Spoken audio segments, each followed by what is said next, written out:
2월 1일 방송 좀 해보겠습니다. 공포와 탐욕 지수가 현재 어, 지금 현재 70까지 올라왔네요.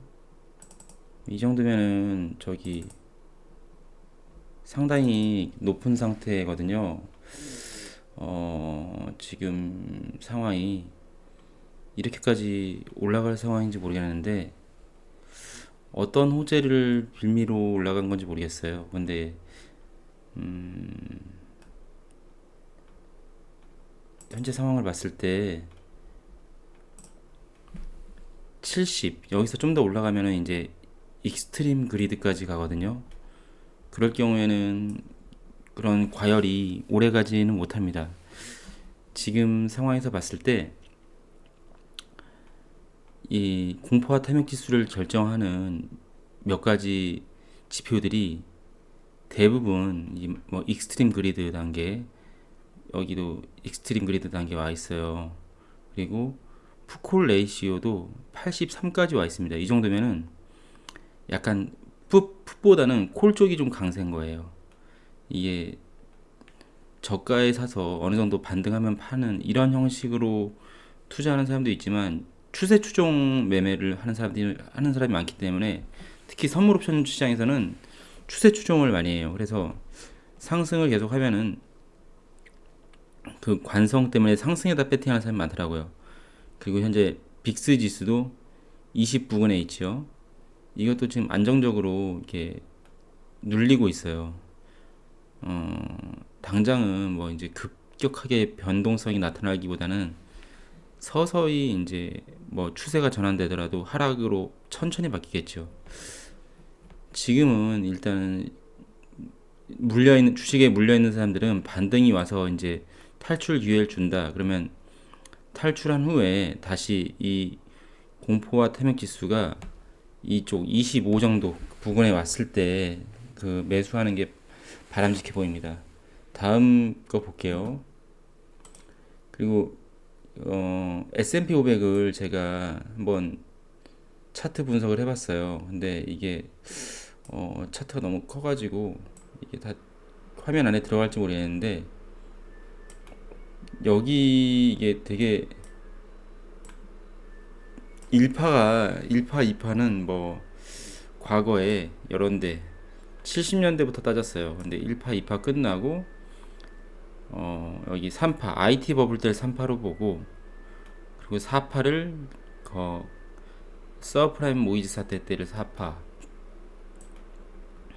그리고 5파동이 여기 22년 초 이때를 5파동으로 보면은 현재 A파가 진행 중이라고 보는 거예요. 그리고 여기서 어떠한 이유인지 모르겠지만 A파에서 B파로 가는 거는 과매도 이후에 데드캣 바운스일 수도 있고 아니면 우리가 이때 이제 시장에서 유동성 공급을 하는 제스처를 통해서 이렇게 갈 수 있는 거죠. 그러니까 시나리오는 현재 이 차트가 만들어지는 거는 엘리어트 파동으로 예측을 하는 거고 여기서 이제 만들어지는 시나리오는 어떤 식으로 어떤 근거로 만드느냐 그거는 이제 사실 통화 정책을 봐야 되는데 현재 통화 정책이 지금 양적 긴축을 진행 중인데 이 A 파동까지는 정상적으로 양적 긴축을 하다가 제가 볼 때는 B 파동이 나오는 이유는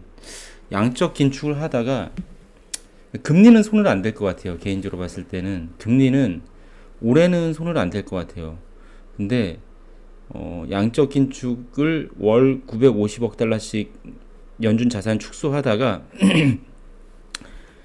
자산 시장이 너무 무너지고 미국 주택 경기가 너무 안 좋으니까 양적 긴축을 중단하면서 이제 시장 참여자들이 이제 긴축 끝났다고 생각하고 조만간 금리도 인하될 거다라는 생각에 다시 또 이제 자산시장 버블이 생겨나는 거죠. 그런데 이제 몇 달 지켜보니까 너무 인플레이션이 세게 타오르는 바람에 여기 인플레이션을 끄기 위해서 이 정도 단계에서 금리 인상과 양적 긴축을 다시 하면서 이렇게 무너지는 그림. 이런 그림을 저는 예상하고 있어요. 시나리오죠, 어디까지나. 근데 이런 시나리오로 가지 않을까 생각을 합니다. 다음 뉴스 보겠습니다. 트위터에서 암호화폐 결제 도입하나. 트위터는 지금 현재 그 대주주가 일론 머스크죠. 일론 머스크가 밀고 있는 코인이 도지코인인데 오늘 도지코인이 좀 움직이더라고요. 이 트위터 암호화폐 결제 도입하나. 근데 이게 무시할 수 없는 게 암호화폐는 이렇게 대중한테 공개되면은 결국엔 그게 대세가 되는 거예요. 이렇게 뉴스에 나오면. 예전에 우리가 아마존이 처음 등장했을 때 아마존에서 저 IT 버블 때 전 대학생 때였는데 IT 버블 때 아마존이라는 게 하면은 우리가 처음에 그걸 생각했어요. 이렇게 모든 물건을 파는 게 아니라 인터넷 서점. 근데 인터넷 서점 뭐 해봤자 뭐 책을 팔아서 걔네들이 뭐 얼마나 커지겠냐 이렇게 생각했잖아요. 지금 암호화폐 이것도 야 이거 뭐 블록체인 뭐 이런 거 암호화폐 이거 그냥 결제하는 거 아니냐, 결제 수단으로 이제 코인을 뭐 화폐와 대체해서 이렇게 하는 거 아니냐. 근데 이렇게 되게 부분적으로 알고 있는데 결국엔 이게 세상을 바꾸는 거죠. 아마존도 당시에 IT 버블 이후로 90% 이상 하락했다가 수천 배 오른 거잖아요. 주가가 수천 배, 수만 배. 그렇게 암호화폐도 아마 그렇게 될 것 같아요. 제가 볼 때는. 옛날에 큰 거죠. 리니지라는 게임이 처음 나왔을 때 NC소프트가 10,000원 정도였어요. 10,000원, 20,000원. 근데 결국엔 몇백만 원 가잖아요. 결국에 그게. 그런 것처럼 이 세상을 변화시킬 수 있는 엄청난 거기 때문에 자꾸 뉴스에 나오는 거예요. 다음 뉴스 보겠습니다. 바이낸스와 마스터카드 파트너십, 브라질서 암호화폐 선불카드 출시. 브라질에서도 벌써 그 바이낸스라는 암호화폐 거래소와 마스터카드가 파트너십을 맺고 암호화폐 선불카드를 한다는 뉴스인데 대단한 뉴스예요. 정말 이 암호화폐가 일반 화폐를 이제 대체하기 시작한다고 보셔도 무방합니다. 그 다음 S&P 500을 이제 하락장, 지금까지는 아까 좀 큰 틀에서 이제 흐름을 받고 지금은 이제 하락장 그 파동을 소분해 봤어요. 근데 이미 하락장을 시작했고 지금 현재 저는 3파동 끝나고 4파 반등이라고 보거든요. 지금 구간이 4파 반등 구간인데 이 4파동이 어디까지 갈지 몰라요. 근데 어찌됐든 이 정도까지. 그리고 5파동이 나오겠죠. 아직 완성이 안 됐다. A파가 뭐 그렇게 보시면 되고 저는 이 C파 끝은 2000 여기 좀 걸릴 것 같아요. 요즘에 이 차트랑 보일지 모르겠는데 모니터에 비해서 이게 화면 녹화 이 창이 작아서 여기선 걸릴 것 같아요. 15년도 자리 2100 정도 2100 여기서 브레이크가 걸리지 않으면은 뭐 여기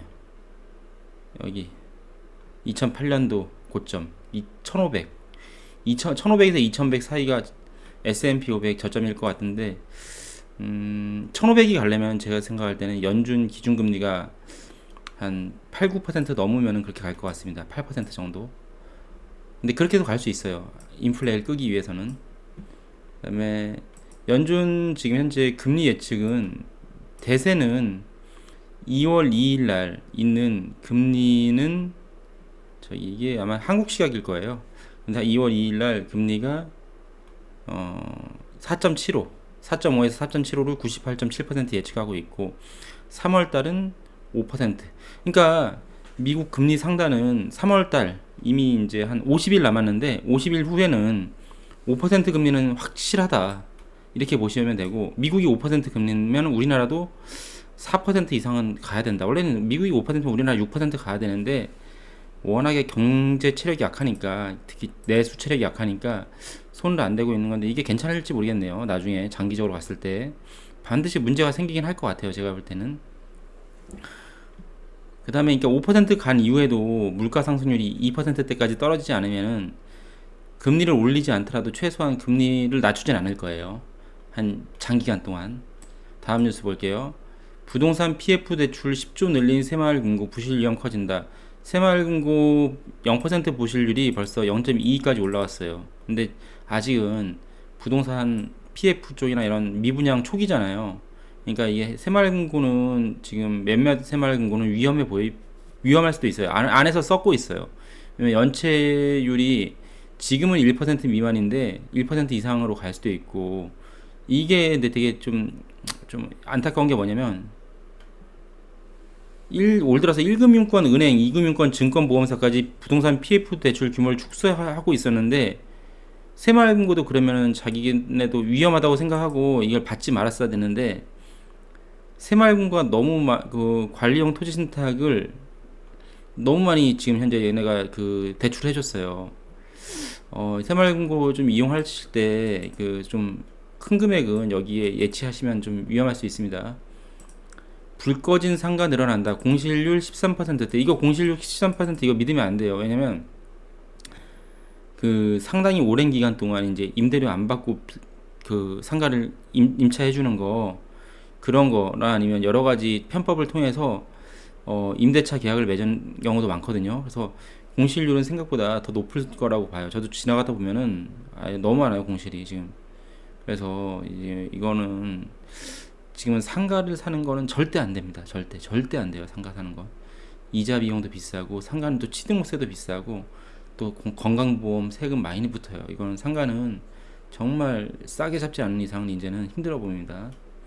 다음 뉴스는 한 달에 만 가구 미분양 레드라인 넘었다. 미분양 가구가 한 달에 만 세대 이상씩 늘어나고 있어요. 제가 생각할 때 아마 내년 이맘때쯤이면 20만 가구까지 늘어날 거로 좀 보이거든요, 미분양이. 그래서 20만 가구에도 육박할 거예요, 그 정도까지. 이거 미분양을 지금 해서 벌써 정부에서 사주려고 하더라고요. 이거 어떤 식으로 진행될지 모르겠고, 그 최소한 지금은 집을 사면 안 됩니다. 다음 뉴스 보겠습니다. 6년 만에 첫 경매 반포 아리팍의 굴욕, 2차 경매도 유찰. 반포 아리팍 대부분 사람들이 다 부자들 사는 곳으로 알고 있잖아요. 근데 이 부자들도 경제가 나빠지면은 이게 무슨 일이 생깁니다. 그래서 살고 있던 자산들, 부자들도 겉으로 보일 땐 부자인데 이 경기가 나빠질 때 그 리스크 관리가 안 된 사람들은 그 결국에는 엄청난 손실을 보게 돼 있어요. 리스크 관리가 안 된 사람들은. 그래서 이 저기 강남 쪽은 불패다, 강남에 사는 사람들은 다 부자다, 이렇게 생각해서 강남 쪽에 경매가 안 나올 거라 생각하는데, 강남 쪽에서도 엄청나게 이제 이게 경매가 늘어나고 이게 시세 하락을 주도할 거예요. 그래서 한번 지켜보셔야 됩니다. 그 다음에 금리 인상 여파 이제부터 은행 연체율이 꿈틀댄다. 이게 은행 연체율이 계속 올라가고 있어요. 은행 연체율을 구체적으로 보여드릴게요. 그러면 현재 대기업들은 0.05에서 0.02. 그러니까 대기업 있는 사람들은 연체율이 별로 변동이 없어요. 왜냐면 대기업 사는 사람들은 이자가 올라가니까 돈을 갚아요, 어떻게든. 중소기업 있는 사람들은 조금씩 올라가고 있고요. 개인 사업자 0.24로 올라갔어요. 0.16에서 가계자금, 이게 가게에서 생활비 좀 딸릴 때 빌려 쓰는 거죠. 0.1에서 0.19. 주담대가 조금씩 올라가고 있어요. 신용대출도 좀 올라가고 있고요. 그러니까 아직은 초기예요. 왜냐면 금리가 원래 시장에 맡겨서 정상적으로 좀 올라가야 되는데 정부에도 누르고 있잖아요. 그러니까 아직까지는 괜찮은데, 본격적으로 금리 인상 때문에 나빠진 경제 위축이 본격화되기 시작하면은 이거 1% 뚫을 겁니다. 올해 국제유가 100달러 넘을 것. 골드만삭스에서 중국의 리오프닝 영향을 예측하는데요. 국제유가 100달러 넘을 것. 저도 그렇게 생각을 해요. 왜냐면 러시아와 오펙 플러스가 감산을 하고 있고, 그리고 신규 유전 개발을 거의 안 하고 있어요. 그래서 석유 수요는 지금 탄탄합니다. 이거는 유가가 100달러 넘을 경우에 우리나라 무역 적자 규모는 매우 많이 커집니다. 다보스 포럼이 했었는데 여기서 주요 의제주가 향후 2년간 리스크가 생계비 위기. 이게 생계비 위기가 인플레이션 때문에 기본 생활비가 한 1-20% 늘어났단 말이에요. 소득은 늘지 않았는데, 별로 안 늘었는데 한 3% 5%밖에 안 늘었는데, 그래서 이제 가정에서 쓸 돈이 없는 거죠. 이거 근데 얘네들 다 이거 다보스 포럼에서 나온 의제들은 지네가 그렇게 만들겠다 이거예요. 지네가 생계비 위기가 오게끔 만들겠다. 그리고 기후 변화 다 사기고요. 자연재해, 극단적 기상현, 그러니까 이런 기후 변화, 기후 공포를 심어줘 가지고 그거에 맞는 또 정책을 얘네들이 밀어붙이는 거예요. 그거에 대한 산업을 밀어붙이고 자기네들은 그 산업이나 그런 쪽에 미리 돈을 투자해놨다가 그런 쪽 산업을 키워서 수익을 보고 나가는 거죠. 그러면서 계속 기후 변화, 기후 위기. 이게 왜냐면 옛날에 온난화라고 했다가 지구 온난화라는 말을 안 써요. 왜냐면 지구가 온난해지는 곳도 있고 추워지는 곳도 있고 큰 지구가 어디서는 기온이 오르는 게 관측되고 어디서는 내려가는 게 관측되고 그러니까 옛날에 막 벌써 2, 30년 전부터 몰디브 잠긴다, 뭐 일본 잠긴다 이게 다 뻥이잖아요, 이게. 그러니까 얘네들이 기후 사기꾼이에요, 기후 사기꾼. 이거는 뭐 여기까지만 하겠습니다. 세계 식량 위기 재점화, 푸틴 심술에 가뭄까지 겹쳐. 이거는 푸틴한테 책임을 돌리는 거죠, 사실은. 푸틴 책임이 아니라 계속해서 전쟁을 이어가고 싶어가지고 우크라이나에다 무기를 대주고 있죠. 병력까지 대주고 있고. 식량 위기가 올 수 있다고 봐요, 저는 올해. 왜냐면 우크라이나가 정상적으로 농사를 하지 못한 지역이 좀 많아요. 그래서 이 우크라이나의 농작물들이 전 세계로 가야 될 곳에 못 갈 경우에 식량 좀 부족 현상 나타날 수 있습니다. 2월에 연준이 0.25 베이시스 포인트, 50 베이시스 포인트. 그러니까 금리 인상이 2월, 3월에 그 미국과 유럽에서 전부 다 할 거예요. 그러면 금리가 인상되게 되면은 일단 시장에 흘러나오는 대출로 인한 현금이 줄어들고 또 몇몇 곳에서는 이제 그 자금을 못 갖고 경기가 어렵게 돼 있어요. 그러니까 금리 인상은 서서히 목을 조이게 될 겁니다. 이 삼성전자가 반도체 사업부에서 영업이익이 2,700억밖에 안 됐지요. 생활가전도 적자고.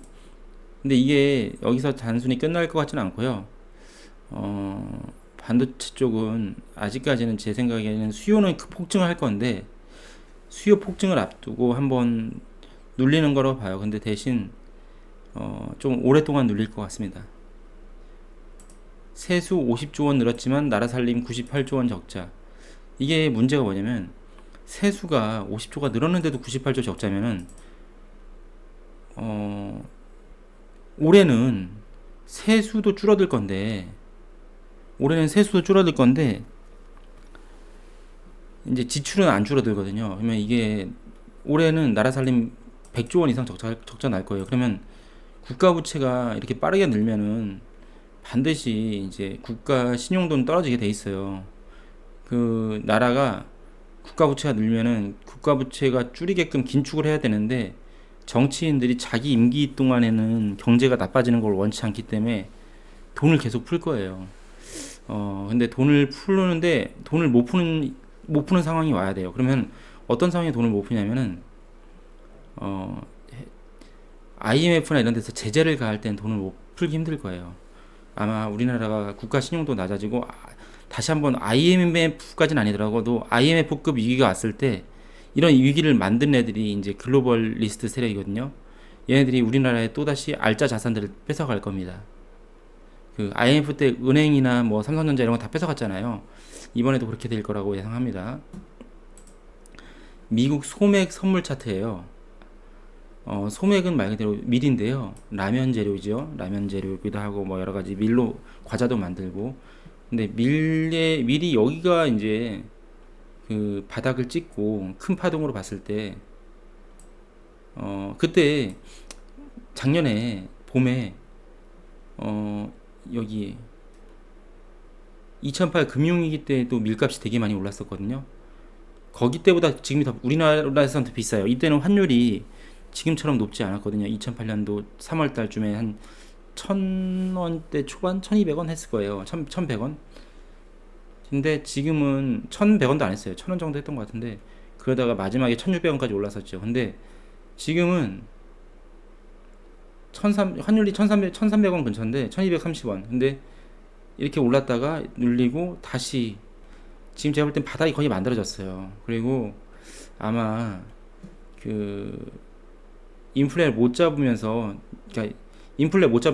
급등할 거예요. 결국엔 제가 생각할 때는 아까 S&P 500이 이렇게 가는 이유가 뭐냐면 여기서 이제 자꾸 막 금융계 세력이랑 뭐 여러 개인들이 이제 제발 QT 그만하자, 양적 긴축 그만하자, 뭐 금리 그만 올리자 해서 연준이 그거 말을 듣곤 했더니 다시 인플레가 살아나서 다시 긴축을 하면서 무너지는 건데, 이 밀가격도 그렇게 될 수도 있고, 이건 시나리오예요, 어디까지나. 근데 아니면 QT는 그대로 하고 있는데 금리를 이제 안 올리기 시작하면서 다시 그 상품 시장 쪽 식량이나 유가가 뛰는 그런 일이 생길 수도 있고, 뭐가 됐든 간에 지금 그 파월이 금리를 인하하진 않을 거예요, 제 생각에는.